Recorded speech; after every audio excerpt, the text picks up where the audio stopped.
આપણે અવિભાજ્ય કરેલી અવિભાજ્ય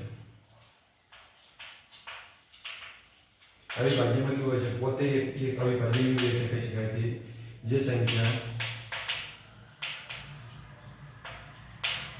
પોતે અને તેનો એક બીજો અવયવ હોય તેને અવિભાજ્ય સંખ્યા કહેવાય. તેને શું કહેવાય? અવિભાજ્ય કહેવાય. અવિભાજ્ય કહે છે. આમાં જોઈએ એક્ઝામ્પલ કેવી રીતે અવિભાજ્ય આવે છે ખબર?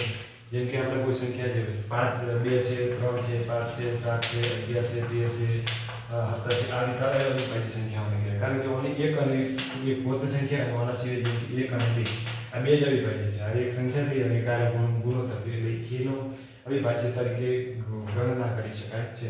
તો અવિભાજ્યમાં આપણે અવિભાજ્યના કેટલા કોન્સેપ્ટ પૂછાતા હોય છે. આ અવિભાજ્ય સંખ્યા કહી શકાય. શા માટે?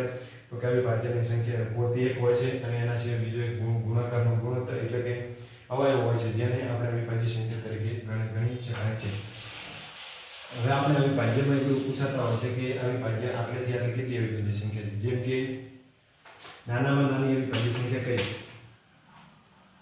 નાનામાં નાની અવિભાજ્ય સંખ્યા. તો નાનામાં નાની અવિભાજ્ય સંખ્યા કઈ ગણી શકાય છે? તો કે 2 ગણી શકાય છે. આ ફેક્ટ છે. પછી એક જોઈએ કે બેકી હોય અને નાનામાં નાની હોય.